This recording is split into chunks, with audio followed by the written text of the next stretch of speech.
আমি হাজারবার চেষ্টা করেও ইংরেজি শিখতে পারিনি। সে সারা রাত পড়ার পরেও পরীক্ষায় পাশ করতে পারেনি। এত বছর পরেও দিনটা আমার স্পষ্ট মনে আছে। তাকে বারবার ফোন করেও উত্তর দেয়নি। ফ্রেন্ডস, এই যে দেখুন এখানে কি আছে, পড়েও, পড়েও, পড়েও, করেও, অর্থাৎ এই সেন্টেন্স গুলো কি বোঝাচ্ছে না, একটা এক্সপেকটেশন ছিল, একটা কাজ করার পরে কিছু এক্সপেক্ট করা হয়েছিল, কিন্তু আনএক্সপেক্টেড রেজাল্ট হয়েছে। রেজাল্টটা হয়েছে আনএক্সপেক্টেড, অর্থাৎ কিছু একটা আশা করা হয়েছিল কিন্তু তার বিপরীত হয়েছে ফলটা। তো এই ধরনের সেন্টেন্সের ক্ষেত্রে আমরা কি করে ইংলিশে এগুলোকে বলবো, তাই না? দেখুন, আমি হাজারবার চেষ্টা করে ইংরেজি শিখতে পারি না, অর্থাৎ আমি হাজারবার চেষ্টা করেছি, এখানে হাজারবার মানে অনেকবার, অনেকবার চেষ্টা করেছি। আমার আমার আশা ছিল আমি ইংরেজি শিখতে পারবো কিন্তু পারিনি, আনএক্সপেক্টেড রেজাল্ট হয়েছে। তো এই ধরনের সেন্টেন্সের ক্ষেত্রে ইভেন আফটার দিয়ে পড়তে হবে, ইভেন আফটার। ওকে, ইভেন আফটার সেন্টেন্স স্ট্রাকচারটা কি হবে? প্রথমে ইভেন আফটার প্লাস, দেখুন তারপরে যদি কাজ বোঝায় তাহলে ভার্ব আসবে, কিন্তু তার সঙ্গে আইএনজি যোগ করতে হবে। ওকে, যদি নাউন আসে তাহলে নাউন বা নাউন ফ্রেজ এখানে থাকতে পারে। ওকে, এরপরে কি হবে? রেজাল্ট হবে, রেজাল্ট হবে। রেজাল্টটা কি? আনএক্সপেক্টেড। ওকে, অর্থাৎ এখানে একটা পুরো ক্লজ চলে আসবে পরে। দেখুন, আমি হাজারবার চেষ্টা করেও ইংরেজি শিখতে পারিনি, তাহলে আমি হাজারবার চেষ্টা করেছি। ইভেন আফটার অর্থাৎ করেও, এই যে করেও এটা বোঝাচ্ছে even after. Even after trying, চেষ্টা করেও, ট্রাই ফর তার সঙ্গে আইএনজি। ইভেন আফটার ট্রাইং, এখানে হাজার বার, আ থাউজেন্ড টাইমস আমরা বলতে পারি, আ থাউজেন্ড টাইমস বা so many times. Okay, so many times, so many times. Even after trying so many times, এরপরে আনএক্সপেক্টেড রেজাল্টটা লিখতে হবে, অর্থাৎ ক্লজ আছে এখানে, ইংরেজি শিখতে পারিনি, আমি ইংরেজি শিখতে পারিনি। I could not শেখা, learn, could not, can not মানে কিছু না পারা, আগের কথা বলা হয়েছে, আগে আমি পারিনি। Could not learn English, okay? Even after trying so many times I could not learn English. Even after trying 1,000 times I could not learn English. পরেরটা, সে সারা রাত পড়ার পরেও পরীক্ষায় পাশ করতে পারেনি, অর্থাৎ সে সারা রাত পড়েছে, সারা রাত জেগে পড়েছে, এক্সপেক্ট করেছিল পরীক্ষায় পাশ করবে, কিন্তু আনএক্সপেক্টেড রেজাল্ট হয়েছে, আউটকামটা হয়েছে আনএক্সপেক্টেড, অর্থাৎ সে ফেল করেছে পরীক্ষায়।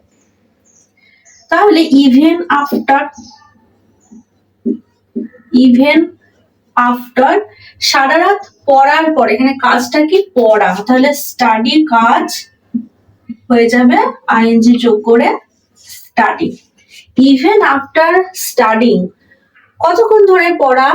সারা রাত ধরে, সারা রাত, all night, all night.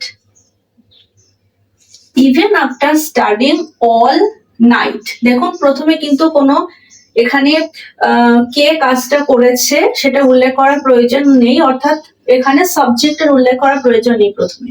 Even after studying all night, দেখুন সারা রাত ধরে পড়ার ক্ষেত্রে আর একটা ইডিয়ম ব্যবহার করা হয়, সেটা হচ্ছে burning the midnight oil. Okay, burning the midnight oil. Even after studying all night, comma, এরপরে সাবজেক্ট, তারপর আনএক্সপেক্টেড রেজাল্ট। সে পরীক্ষায় পাশ করতে পারেনি, সে পরীক্ষায় পাশ করতে পারেনি। হি বা শি পারেনি, could not couldn't he couldn't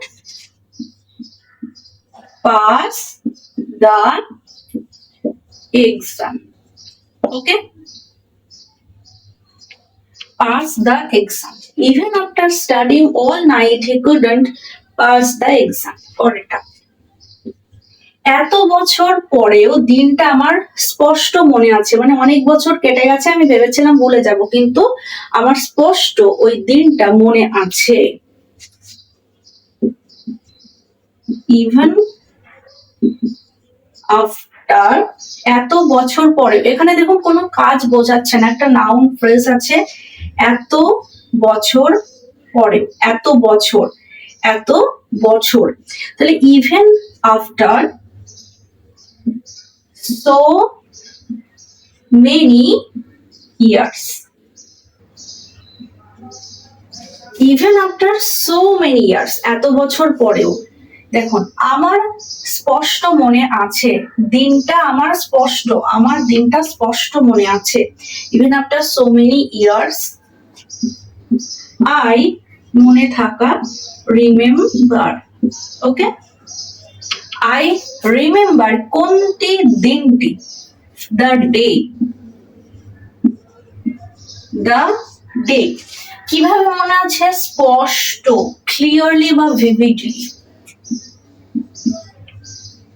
clearly, okay, clear. Even after so many years, মানে এত বছর পরেও, I remember the day clearly, আমার দিনটা স্পষ্ট মনে আছে। লাস্ট, তাকে বারবার ফোন করেও উত্তর দেয়নি, অর্থাৎ আমি তাকে অনেকবার ফোন করেছি, আশা করেছিলাম উত্তর দেবে, কিন্তু দেয়নি, অর্থাৎ ফোনটা ওঠায়নি। তাহলে even after, even after phone করা, কলিং, কল তার সাথে আইএনজি, ইভেন আফটার কলিং, কাকে কল করার, তাকে, ইভেন আফটার কলিং হিম বার, several times, বারবার, several times, even after calling him several times, সে উত্তর দেয়নি, উত্তর দেয়নি মানে সে উত্তর দেয়নি, হি বা সি, দেখুন এটা উত্তর দিতে পারেনি তা নয়, ইচ্ছা করে উত্তর দেয়নি, সে কাজটা করেনি, তাহলে ডিড হবে ডিডন্ট, ডিডন্ট বা ডিড নট আনসার। এখানে কিন্তু আনসার্ড হবে না, এখানে যেহেতু প্রথমে ডিড এনেছি সেই কারণে এটা বেস ফর্ম লিখতে হবে। Okay, he did not answer. So friends, এই ছিল আজকে আমাদের 4টি সেন্টেন্স। এই 4টি সেন্টেন্সের সাহায্যে আমরা শিখে নিলাম যে এই ধরনের সেন্টেন্সকে ইংলিশে কি করে বলতে হয়। আনএক্সপেক্টেড রেজাল্ট, আনএক্সপেক্টেড আউটকাম হলে ইভেন আফটার দিয়ে এগুলো করতে হয়। ওকে, তো এবার আপনাদের পালা, একটি সেন্টেন্স অবশ্যই কমেন্ট সেকশনে জানান কি হবে। সেটা হলো, খাবার পরেও আমার খিদে পেয়েছিল, খাবার পরেও আমার খিদে পেয়েছিল। ওকে, সেন্টেন্সটা কিন্তু খুব মজার, এরকম আমরা বলে থাকি প্রত্যেকদিন, খাবার পরেও আমার খিদে পেয়েছিল। ওকে, আর এই সেশনটা যদি ভালো লাগে তাহলে অবশ্যই লাইক করবেন, শেয়ার করবেন। দেখা হচ্ছে পরের সেশনে, ততক্ষণ সবাই ভালো থাকবেন, সুস্থ থাকবেন। Thank you.